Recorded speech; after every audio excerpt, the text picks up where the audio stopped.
Void Erosion Purge level 30 has been the go-to for farming your weapon cores, boasting the best drops for level 10 cores, but also hosting the hardest mobbing content that we currently have in the game to keep you from getting at it. In the past we've had methods like Glaze spamming rockets and Last Dagger, then came along Serena with her overtuned kit that was nuking the waves, but with the latest hotfix it's become much easier to use certain skill-based descendants, so much so that Ultimate Viessa has now become one of the best options to run it, ready to be able to take that mantle once Serena gets toned down. So in this video we'll be looking at my updated general use Ultimate Viessa now that we have Arche tuning to add into the mix, and then we'll talk what changes to be able to make towards her Purge build so you can farm those level 10 cores nice and easy. As usual, we do have a lot to cover, so if all that sounds good to you, then let's get to it. Alright then, so let's kick things off by heading into the module screen as we always do and understanding a little bit more about Ultimate Viessa's kit. Now we are going for the Red Transcendence mod here of Absolute Zero, which is going to be taking away the ability to do Ice Shackles, but instead we're going to be, when we land critical hits with her abilities, we're going to be inflicting Frostbite on the target. Now Frostbite is essentially going to be a freeze on an enemy. It's going to freeze them in place, it's going to stop them from performing any kind of actions. It kind of catches them in mid-air as well, which is hilarious, which means that it kind of stops their attacks, and essentially anything that cancels your action when you've been frozen before is going to be doing the exact same back to the enemies when you do apply that Frostbite. Now that Frostbite is going to be applied on critical hits only, and that means that we are going to be heavily investing into critical hit rate as well as being able to go into critical hit damage. By going into this, it means that we've also gone into all of our abilities being changed into singular, which means that we only need the one reactor, which is going to benefit across the whole of this. So all of our abilities are all going to be benefiting from that one single reactor, and that means that we can just kind of like crank out the most amount of damage rather than being able to specialize into one or two abilities when it comes to Viessa's kit. Now the main things that we do want to focus on when it comes to this build, and especially when it comes to the generic side of things, is that we want to go into cooldown as much as possible, we want to go into range, we want to go into critical hit rate as well as critical hit damage, and then essentially add in some skill power just to kind of round it all off. By doing this we go into Nimble Fingers, MP conversion, as well as focus on chill, which is going to give us that skill power as well as being able to help us out with the skill cooldown, and that pretty much gets us up to 68.2%, which is kind of decent. I just wish it was a little bit higher, but in terms of like the space that we do have when it comes to her, this is pretty much all we can kind of like spare. When it comes to the other four modules that we do have in this kind of L shape here, we are going for our crit package, so that's going to be Frontlines, Insight, Concentration, and Emergency Measures. So that's going to give us 207.7% to our damage as well as our critical hit rate, which is really kind of nice there as well. In terms of like quality of life, we have gone for skill expansion, which is going to increase the amount of range that we do have. So one of the other modules that we do have is going to be Battle of Stamina. That's going to be giving us increase to our max HP, but it's most importantly going to give us that extra skill duration of 8.8%. Now that sounds tiny on the front of it, but to be fair, it's more than enough for essentially what we need it to be able to do. The reason why is because any kind of increase to your skill duration is going to increase the amount of duration your Blizzard is active for, and being able to increase it even by a slight amount means that we can then get an additional kind of cast from our continuous damage, which comes from our ability. Because it happens every second, when it gets to that 6th second, it stops itself before it then casts it, and being able to increase it just past that 6th second mark means that we're going to get an additional kind of like burst of that continuous damage of 1,516.7%. So just by going into Battle of Stamina, we're actually increasing the amount of damage that our skill 4 can do, and it is absolutely worth being able to go into that. Now the last mod is going to be Veterans Tactics, and the reason why we do have this one in place is primarily to be able to try and reset our skill 4 as much as possible. The reason why is because this is a fantastic ability, and because we can't get to that 90% skill cooldown cap all the time, our Veterans Tactic is essentially just going to try and put this down to a 5-second cooldown, even though technically it will sometimes refresh our skill 3 depending on the kind of like timing of things. But either way, it is refreshing some of the strongest abilities that we do have as Ultimate Viessa, and it's definitely a welcome mod to be able to chuck in. Now swapping on over to the Purge build, this is going to be differing a couple of things, because essentially what we're taking from our focus on chill is we've moved it from the bottom up to here. We've taken off the HP mod, and instead we're going to go for multi-talented. Now the reason why we've gone for multi-talented instead of HP and duration is because we want to crank out as much damage as possible, and when it comes to multi-talented with the singular ability, this allows us to be able to get an all attribute power modifier plus 30%. Now I have seen a few of the builds online of being able to mess about with lethal infection because this is currently bugged, and And if you do manage to get stacks of this is going to be increasing your base skill power rather than actually your skill power modifier, which is a bit weird. Hopefully that's something that gets addressed by the devs at some point. But in terms of like putting the two against each other, technically you will be doing a bit more damage with lethal infection, but it does mean that you do have to set up a little bit more, and this requires you to be able to land firearm critical hits on enemies applied with a debuff to be able to then get up to 10 stacks. When it comes to multi-talented, you just have to activate an ability and you already get that 30% in terms of the all attribute power modifier, and it's just kind of that easy really. You just activate an ability and you're good to go. In terms of like the actual damage calculations between the two though, when it came to the maths, and I'm going to put the testing behind so you can actually get an idea as to what, and just be able to prove what I'm about to say. Against a level 1 enemy inside the laboratory with your skill 4, we are looking at around about max stacks when it comes to lethal infection, a 0.68% damage increase, which is not really worth it in all honesty, because as soon as you start getting less stacks, you will eventually dip below that of multi-talented. So therefore, in terms of consistency, in terms of like actually the ease of use and everything like that, multi-talented just has it in spades, and I do recommend that you do run multi-talented instead of lethal infection. It is just not worth the extra setup and maintenance and the worry while you're inside of a dungeon or anything like that, just for that 0.68% damage increase at max stacks. So therefore, multi-talented takes the extra spot, and that allows us to be able to actually crank out the most damage inside of Void Erosion Purge. Now before we move on, and when it comes to this build, I do want to just one quick caveat when it comes to it, because we don't have that HP mod, it does mean that you're going to be especially squishy. The main kind of way that we're able to survive inside of Void Erosion Purge is by applying that frostbite. You are going to need to maintain some of those stacks, you are going to need to maintain that debuff to be able to actually stay alive in some of these matches, and I did find an easier time inside of public lobbies than I did inside of private, so you can mess about with it. It is one of those that it's probably going to take a little bit of getting used to, but the debuff in terms of like freezing enemies in place is definitely welcome inside of public lobbies, and then you're able to actually run it with other people to be able to, so you can actually stay alive a little bit easier, but it is still more than usable in terms of private. You just need to be able to maintain where those enemies are and being able to apply that frostbite so that you can then get them to finish off in terms of your skills or whether it's with your weapons. Now when it comes to the reactor, you only essentially need the one reactor for both builds really. You aren't going to be changing this, and in terms of like the best rolls and everything like that, it is going to be a frozen singularity reactor. In terms of mounting, I am going to recommend a handgun, but I'll talk a little bit more about that once we get to the weaponry section. This is going to be boosting up your skill power for your chill and your singular, which means everything to do with your kit is going to be receiving that benefit. And then when it comes to the rolls at the very bottom, you are going to be looking for skill cooldown and skill critical hit damage. Now there are other rolls that you can go for, and I'll talk about that a little bit more when it comes to the arcade tuning side of things, but just know in terms of maximizing the amount of DPS that you're going to be chucking out, this is going to be the best in slot. And you can go for a different kind of combination, but just know that you will be sacrificing a little bit of DPS here, there and everywhere, but this is going to be the best in slot, so therefore this is the god roll, but you get away with other reactors like skill critical hit rate, you can get away with like a chill or a singular boost ratio, things like that, but skill cooldown and critical hit damage is the way to go. And when it comes to the component sets, there are still two sets that you can absolutely use, but I do think one is slightly better than the other. The one that we are going to use is going to be the Slayer set. It is still a great set, so if you do have better rolls, if you do want to try to just no-brain this, and you just want to switch off and just have a good time and just be able to chuck out a massive amount of damage and be consistent, then Slayer is going to be the way forward. Being able to get that additional skill power is massive because that opens up buckets. It's going to be doing a little bit more damage for you.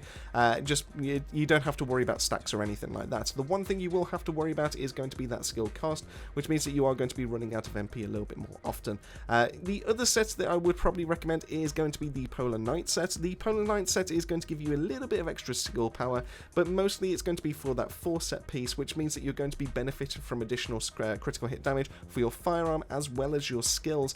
The only downside to it is that it's on a 30% chance, which is a bit weird when you apply like a chill debuff when it comes to like frostbite and everything like that. So your skills can apply this. Just know that it won't work on enemies that you've killed with your skill, so your squishy enemies and everything like that won't give you a chance towards this, but you can still use things like the Last Dagger when it's got the chill rounds and everything like that to be able to apply these stacks, and that means that it's going to be a really good way and a really fast way of being able to apply being able to get the additional skill critical hit damage, which is going to do a massive amount of damage when it comes to your skill 4, and then it also benefits from being able to get that critical hit damage to your gun, so Last Dagger is going to be doing even more damage as well. So It's got some really nice synergy when it comes to this build, and I do think that the Polar Knight set is probably one of the best in slots when it comes to this set. Now heading on over to the weaponry side of things, while technically yes, Blue Beetle would be the best thing to be able to hold in your hands because it does have a stat stick ability which is going to be purification and being able to get those debuffs off of you. Personally, I just don't think it does enough to be able to justify it over other options, and especially once you go into Void Erosion Purge, you want to be able to have something that has chill damage, whereas the Blue Beetle is going to be your electric attack at base, so you are going to be essentially missing out on a little bit of damage right there. So when it comes to this, I am going to recommend that you do have a handgun when it comes to your mounting, and that allows you to be able to have these two options here, which is going to be for the Last Dagger. The reason why is because the Last Dagger is ridiculously easy of being able to stack all the way up to 100% critical hit rate, meaning that you are going to do nasty amounts of damage as a general rounds gun. It's also going to benefit from the Polar Knight set, so you're going to be doing even more critical hit damage with that once you manage to get that stacked up as well. And then on top of that, because it is a handgun, it is also going to give you the best mobility stats as well, so you don't need to worry about going into things like brisk walk or anything like that. You can go pure DPS and then use Viessa's skill 2 to be able to benefit from the additional movement speed, so you do have some really nice synergy right there. Last Dagger is also one of the best weapons to be able to take into the Void Erosion Purge, so being able to go into level 30 allows you to be able to actually use this in the meantime while your skills are on cooldown, and you can just go back and forth between the two. It is just kind of like one of the best synergies that exists in this game. Now, in terms of like other guns that you can absolutely use, of course Vulture is going to be helping out with shields, but to be fair, in terms of like after the changes and everything like that, in terms of skills and everything, Viessa is easily able to pop those fire shields just because of her skills and everything like that. So the only other really weapon that I would kind of recommend is going to be the ATAMs, because this is going to help you out in doing a massive amount of burst damage to that boss, and you're essentially just going to aim for that weak point and then just kind of like melt it down with 1 to 2 shots when it comes to this build. So in terms of like what you want for build when it comes to the guns, I'll just show you off a couple of things that I do have. This is what I've currently rocked when it comes to this one, which is not going to be the one I would recommend. I would probably recommend this one because it does have that roll into chill attack, but this is essentially what we go into. We are going into crits, we are going to weak points, fire rate up, Fire and Fiesta to be able to, so we can have it so that rounds are not being consumed because we do have a tiny magazine, and Tenacious Hunter being able to go into weak point to be able to benefit from additional weak point is really, really nice, and then Chill Enhancement is just going to like round it all off in terms of increasing the amount of chill attack we are going to be dealing with. When it comes to ATOMs though, this is going to be the role. This is currently set up for Tormentor, but if you are going into the level 30 point of level 30 purge runs, swap out things like Toxic Gunbarrel and Toxic Enhancement, put those into Chill, and you're pretty much good to go. This will allow you to be able to do insane kind of amounts of damage. You probably could get away with Toxic, but I would recommend that you do go for Chill if you are going for that kind of route. So now we get to shift on to the Arche tuning side of things, and this is the route that I've kind of gone for this. So I do head right first and then be able to grab all this skill power, additional skill cost, additional skill range, more skill power, head all the way up to the top, get the cooldown, and then go for the critical hit damage. Now, the last couple of points you can put anywhere. I have gone for here to be able to get a little bit of that extra HP, but you absolutely can get another additional skill power node here just to be able to like push it a little bit further should you so choose to. So you can, you know, feel free to be able to mess about with that as like what you please. Now the first question I can already hear you saying is, why have we not gone for these skill critical hit rates? And the reason why is because I can actually kind of show you. Essentially what I've done is I've made this board right here to be able to go for the critical hit rates. This is what I would have recommended if we'd actually gone that route. So we'll do that. We're currently going to be overcapped when it comes to the 100% critical hit rate. So if I take off, let's say for example, skill insight, and we've still got those modules when it comes to Arche tuning, we're only at 78.5% when it comes to critical hit rate, which is not enough to be able to make it consistent, and that is really going to make us suffer when it comes to those level 30 void runs, because we're not going to be able to apply that frostbite, and that is not going to stop enemies when it comes to in their tracks. So that's fine. What if we keep insight on, and we just take off emergency measures? That is going to be sacrificing a little bit of critical hit damage, but you know, that's going to free up an additional module slot. We can put something else in there. We can help us out with skill cooldown or something like that. So we are still sitting at an extra 143.1% skill critical hit rate, including our Arche tuning. It's only going to put us up to 96.2. This is why I've gone for the reactor that I have done, because I am going to be using the full crit package. If you do want to be able to go for 100% and you do want to be able to use those nodules there, it is going to be sacrificing you damage elsewhere. This is either going to be coming in the form of being able to go for the reactor, which means that you're going to be looking for critical hit rate as well as critical hit damage, or even critical hit rate and critical hit rate and skill cooldown. So you're going to be sacrificing some damage along the way to be able to actually get that. Keep in mind, we've also sacrificed damage by taking off the module as well, so we do have that kind of going for us there. And we're still not even 100% skill critical hit rate, which means that there are going to be times where the enemies are not going to be getting that frostbite, which isn't going to be working when it comes to our component set, meaning that we're not going to be proccing this anywhere near as often. And you can already see how this is all kind of falling apart. So therefore, we do want to be able to go for emergency measures.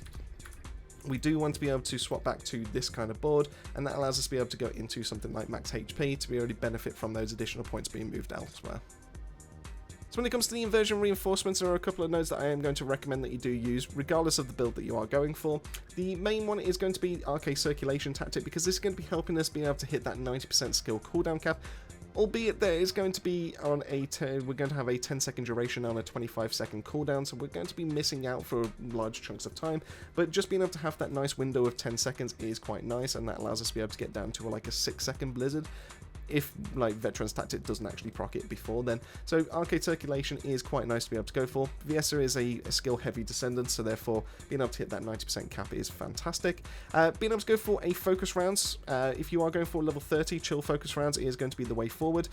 This allows us to be able to deal the most damage when it comes to our guns, and it's also going to be helping us being able to proc the Polar Knight set when it comes to doing additional critical hit damage. So chill focus rounds is going to be the way, and then the capstone of the enhanced focus rounds is going to help us out with that attribute resistance, so we do more damage with our skills. And then lastly, the one that I would probably recommend that you do have a tie-up between, I've gone for probabilistic recovery system. The reason why is because we're going to be mobbing, so we are going to be picking up HP and MP recovery orbs, so therefore we have a chance of being able to get additional HP and MP back when we pick up those orbs at a 50% chance.